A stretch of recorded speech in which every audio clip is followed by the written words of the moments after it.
Good morning, people. Good morning. I hope everyone's doing well on this terrific Tuesday. So this morning, I'm just going to jump right in it. And you new and future Lyft drivers, please pay attention to this video. Today, I'm going to talk about why do customers feel a sense of entitlement as a rider on the Lyft platform. Why do customers feel a sense of entitlement as a rider on the Lyft platform? So let me give you a little bit of something here. As the drivers, you're caught in the middle of two demons. Hear me out now. You got Lyft, the platform that you're driving on as an independent contractor. You have the customer that gets the 3 times cheaper fares than anything that get 3 times cheaper fares than anything that they will pay any other form of public transportation, like taxi cabs, train systems, or what have you, okay? So as a driver, we're in the middle, and we're in between two demons. The platform, Lyft, who's receiving the fare from the passenger, and then dispersing the crumbs to the drivers.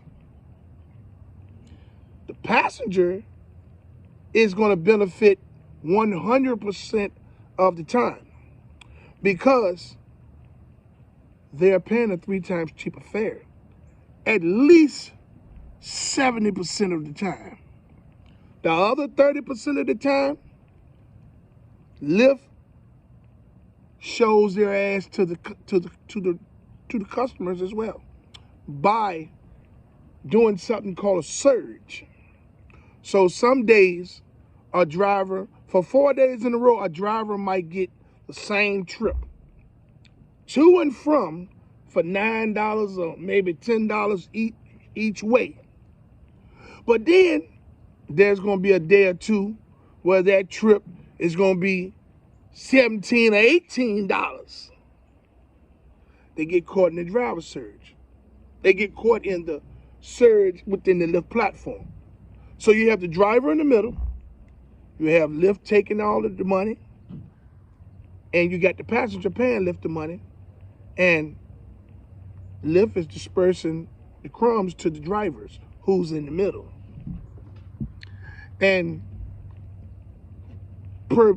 claiming to be paying Lyft is claiming to be giving the drivers incentives, like different types of streak bonuses and ride challenges and things of that nature.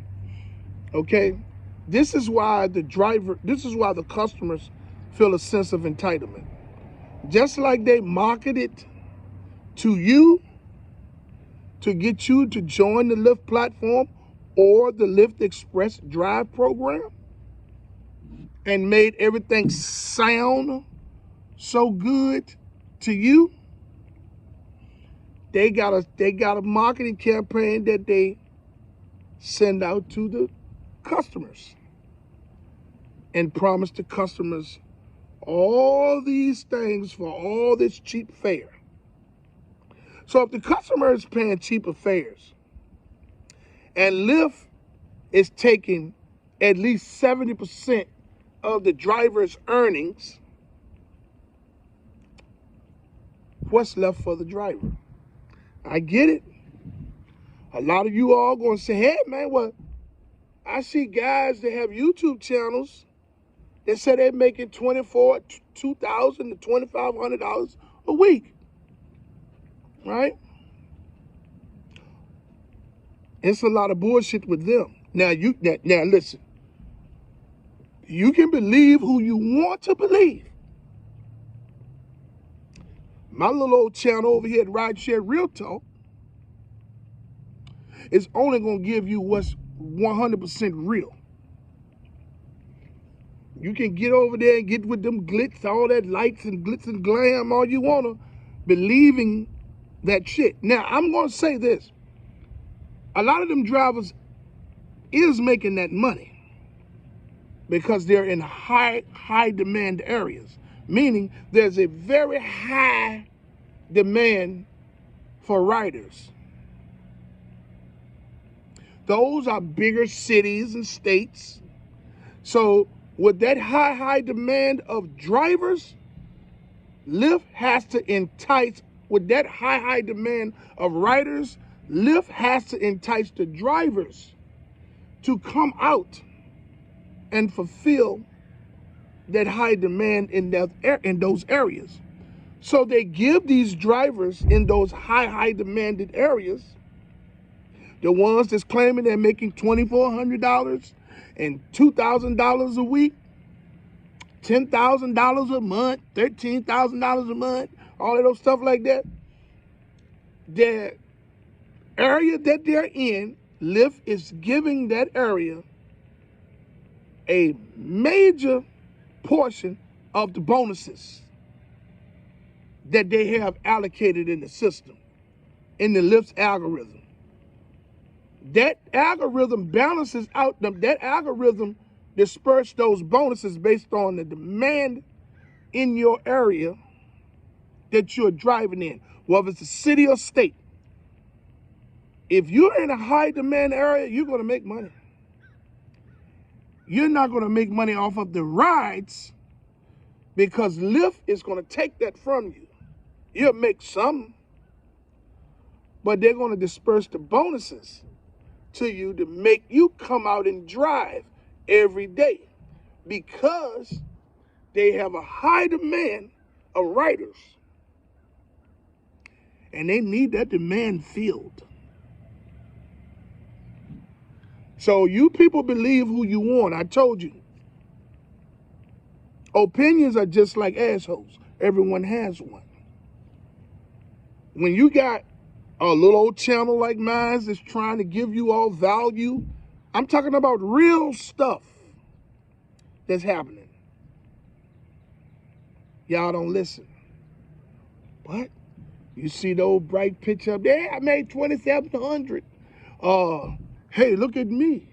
I'm going to London because I've made $3,000 a week driving on the Lyft platform. Everybody, it's to go to that channel. And I ain't mad with y'all. Go where you want to go. But I'm telling you, you're getting swindled by referral link pimps. I'm just being honest with you. These people trying to sell you all strategies that they swear to God is going to help you make $2,000 to $3,000 a week because they're making it. Here's the number one question that I want you all to ask those people.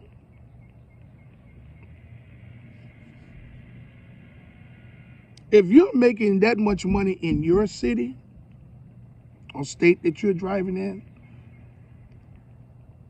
right? Why ain't you driving in another city or state to prove that? And I ain't talking about now one that you do know.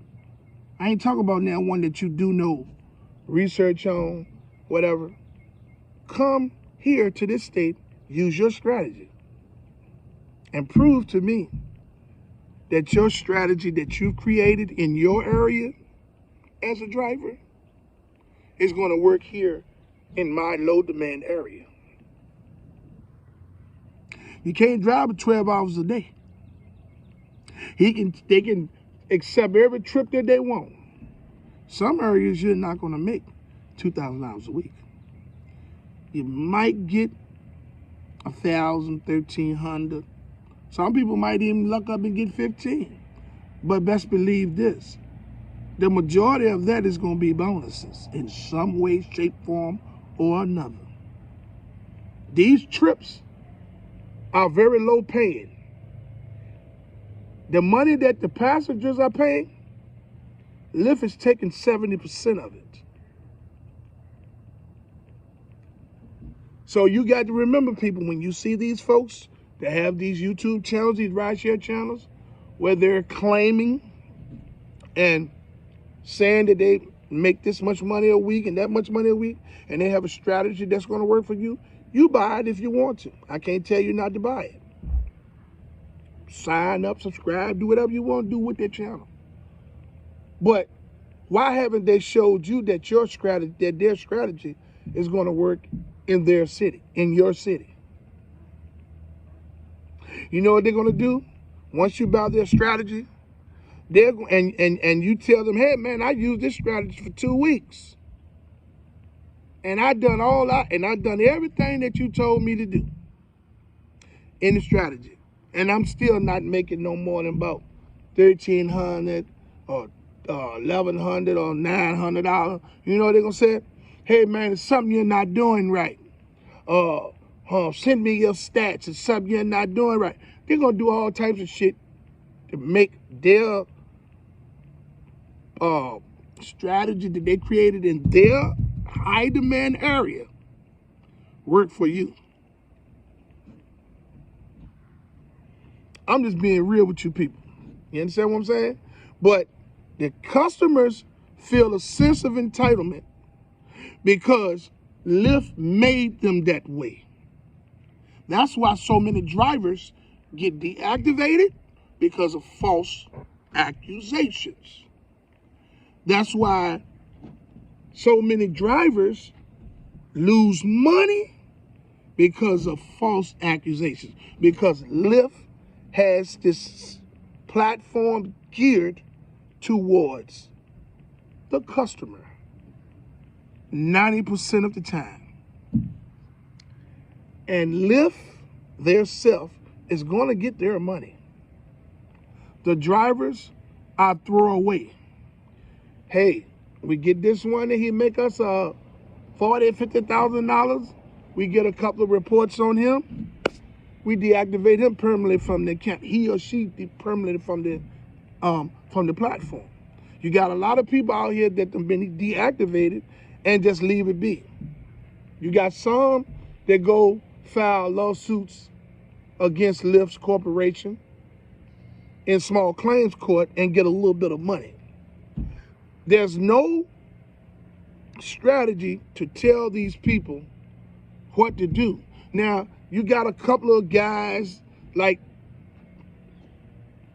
the Rideshare professor giving out some information that's supposed to help drivers, you know, but small claims court is not going to compensate the money that you're going to lose if you can't drive on the Lyft platform. Small claims court don't pay but a little bit of money. Yes, you can file in small claims court, and if you get a judgment against them or whatever, then you're going to win. I mean, you're going to win, but then you got to collect that money. You feel what I'm saying? The thing that's going to happen with Lyft, because they have so many lawsuits against them that they have not been paid, that they have not paid, is that they're going to file bankruptcy.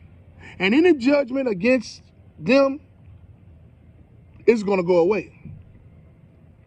See what I'm saying? It's the structure of the company, the way they have the company set up. You know, there has to be a strategy out there where when you get deactivated permanently from that platform, that you can sue the fuck out of them for $50,000 and $60,000. See what I'm saying? This company is almost bulletproof, the way they have this business structure. And I can't believe that the government allowed them to run a business like this. I can't believe it. This is modern day slavery.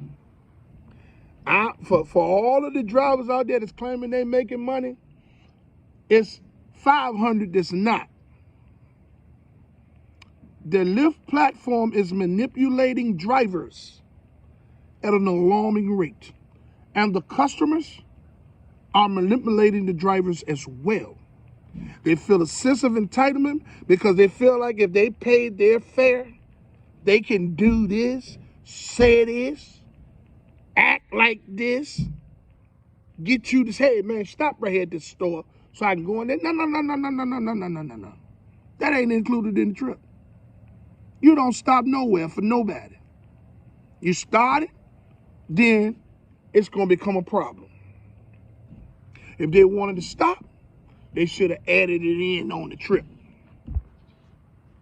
And if they ain't out the store about 5 minutes, you pull off. Get it?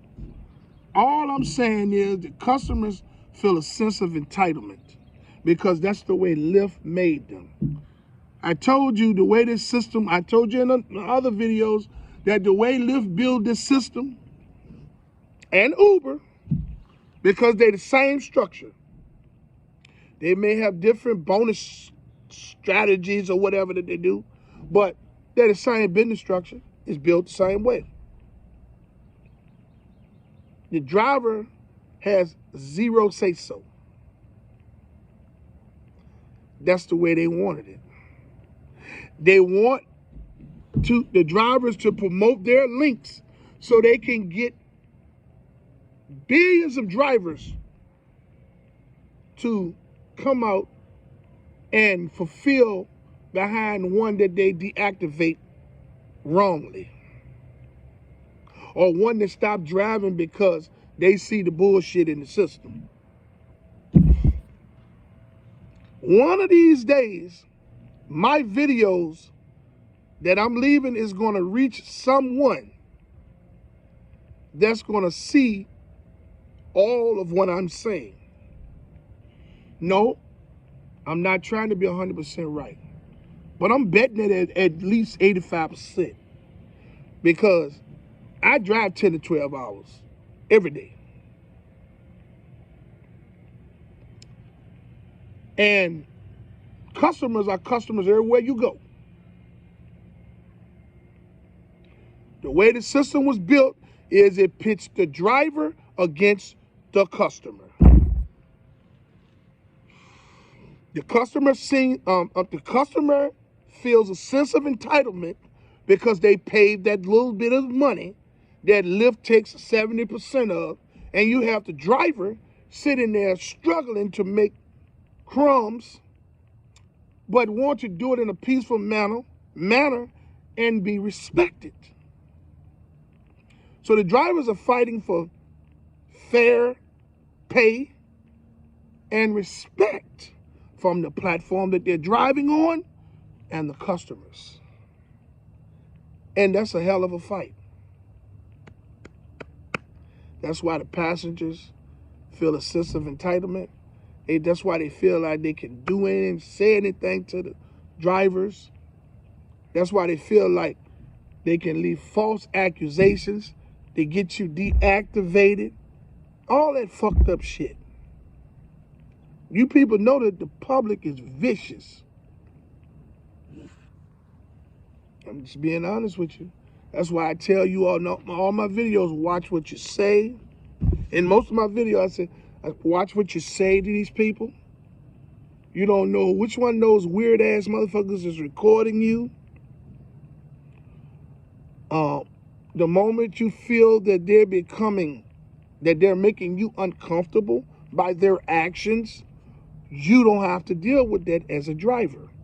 You pull over to the nearest parking lot or clearing on the side of the road. You open the app up and touch cancel the trip. They're going to ask you why. You know what I'm saying? And you just explain to them why.